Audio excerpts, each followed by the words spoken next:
Dalam jam ini juga kita ingin membincangkan mengenai isu yang dibangkitkan oleh Perdana Menteri Datuk Seri Ismail Sabri Yaakob dan ia turut melibatkan isu politik antarabangsa. Dan untuk itu kita akan bersama dengan Dr. Azharuddin Muhammad Dali, pensyarah kanan Jabatan Sejarah Universiti Malaya bersama dengan kita. Selamat pagi, Doktor. Ya, selamat pagi Fizi. Doktor, ketegasan Perdana Menteri menyuarakan isu politik antarabangsa, terutamanya isu Palestin, isu Ukraine, begitu juga dengan isu Myanmar. Bagaimana Doktor melihat kesungguhan Perdana Menteri untuk memastikan solusi dapat dicapai, Doktor?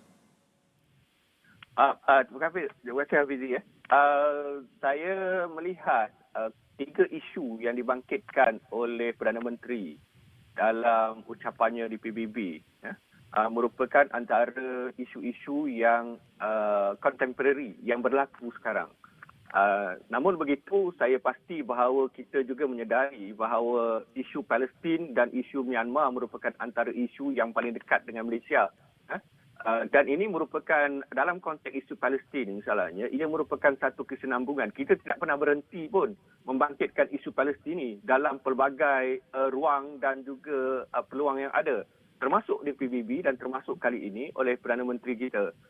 Dan dalam keadaan ini, isu Palestin memang begitu erat hubungannya dengan Malaysia. Dan kita percaya bahawa kelantangan Malaysia dan usaha-usaha Malaysia ini pasti satu masa, sekarang ini belum lagi nampak, tetapi pasti satu masa akan menghasilkan sesuatu yang lebih positif sifatnya.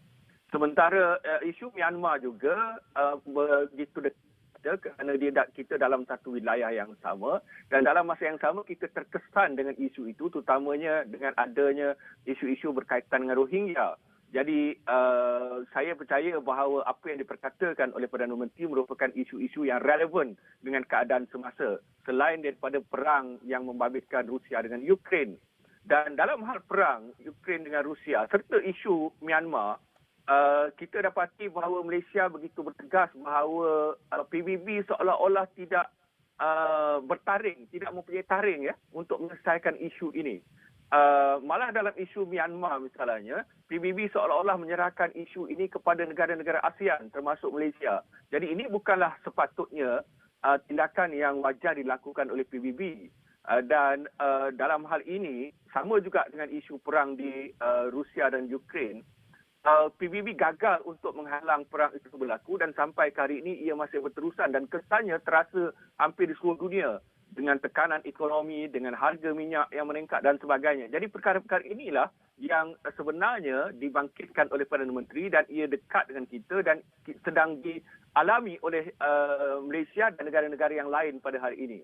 Berbalik kepada isu Palestin, saya percaya bahawa isu ini akan terus diketengahkan oleh Malaysia. Dan ini merupakan antara agenda yang saya rasa antara yang paling penting dalam konteks kedudukan Malaysia di PBB dan juga dengan negara-negara yang lain. Ya, Doktor, kalau kita lihat, Perdana Menteri juga turut membangkitkan isu kuasa veto Majlis Keselamatan yang didakwa disalahguna. Kita tahu kuasa veto ini merujuk kepada 5 negara, China, Perancis, Rusia, United Kingdom dan juga Amerika Syarikat. Dan ini kerana sebelum ini juga Malaysia mempertikaikan kerana ia menganggap diri mereka ini sentiasa tidak terkecuali daripada undang-undang dan juga norma antarabangsa. Jadi pada pandangan Doktor, adakah isu kuasa veto ini boleh mendapat sokongan negara lain ataupun sebaliknya, Doktor? Sukar sebenarnya, tapi saya percaya bahawa saya tertarik dengan ucapan itu kerana Perdana Menteri menyatakan ini merupakan satu kepincangan tabik urus yang paling nyata sekali. Bagaimana jalan penyelesaian boleh dilakukan sekiranya negara-negara kuasa besar, 5 negara ini mempunyai kuasa veto. Dan hal ini secara jelas kelihatan dalam perang melibatkan Rusia dengan Ukraine. Secara jelas hal ini berlaku. Dan ini melanggar. Ini sangat bertentangan dengan hak-hak demokrasi, amalan-amalan demokrasi yang diwar-warkan oleh PBB. Jadi saya percaya sudah sampai masanya dan saya secara peribadi agak gembira dengan tindakan yang dilakukan oleh Perdana Menteri kerana menyuarakan perkara ini. Kerana kita di abad ke-21 ini tidak lagi seperti abad-abad yang sebelumnya. Saya fikir sudah sampai masanya setiap negara perlu mempunyai kedudukan sama rata, mempunyai kedudukan yang sama, satu negara, satu undi. Ini merupakan satu perkara yang paling asas sekali untuk mencari jalan penyelesaian. Sekiranya kuasa veto dibangkitkan, maka segala masalah yang timbul, terutamanya yang membabitkan negara-negara kuasa besar yang punya kuasa veto itu, ataupun negara-negara rakan-rakan mereka, pasti tidak akan ke mana. Walau bagaimanapun perbincangan dilakukan, walau bagaimanapun seriusnya perkara itu berlaku, sekiranya masih ada kuasa veto ini, maka hal ini pasti tidak akan mencapai kejayaan ataupun tidak akan menyelesaikan isu yang berlaku itu.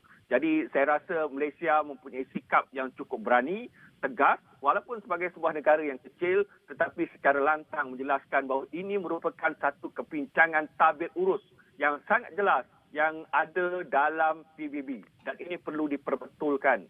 Dan Malaysia mengendengahkan perkara ini dengan cukup lantang, dan ini merupakan satu perkara yang saya rasa walaupun agak sukar untuk dilaksanakan pada waktu ini, tetapi suara-suara mengenai kepincangan tabir urus ini perlu diketengahkan, dan Malaysia berada di barisan harapan dalam mengetengahkan hal ini.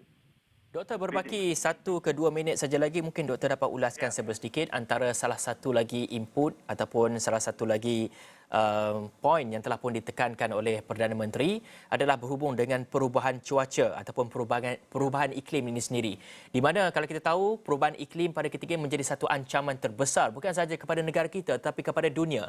Bagaimana agaknya solusi boleh diambil dan juga bagaimana juga peranan-peranan yang boleh diambil oleh syarikat-syarikat di Malaysia, terutama syarikat pengangkutan dan juga syarikat tenaga.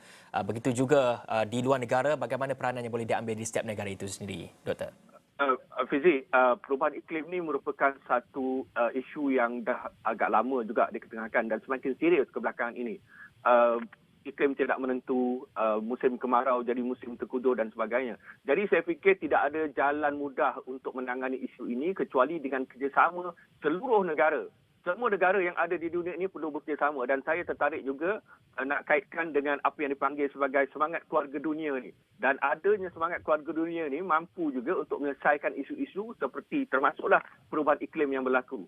Segala kerjasama, sama ada pihak kerajaan, sama ada pihak swasta dan sebagainya. Kesedaran tertinggi perlu diberikan terhadap perubahan iklim ini, Hafizi. Tidak ada satu pihak yang boleh menuding jari di mana pihak yang bertanggungjawab dan sebagainya. Semua pihak mesti bekerjasama dan bertanggungjawab dalam hal menangani iklim ini kerana iklim sebagainya bukan berada dalam kawalan manusia. Ya? Jadi perkara ini merupakan satu perkara yang paling penting, kerjasama semua pihak diperlukan untuk menangani isu perubahan iklim ini. Hafizi. Baik, terima kasih kepada Dr. Azharuddin Mohamad Dali, pensyarah kanan Jabatan Sejarah UM atas kupasan itu, dan kita akan berehat dulu seketika, kita kembali selepas ini.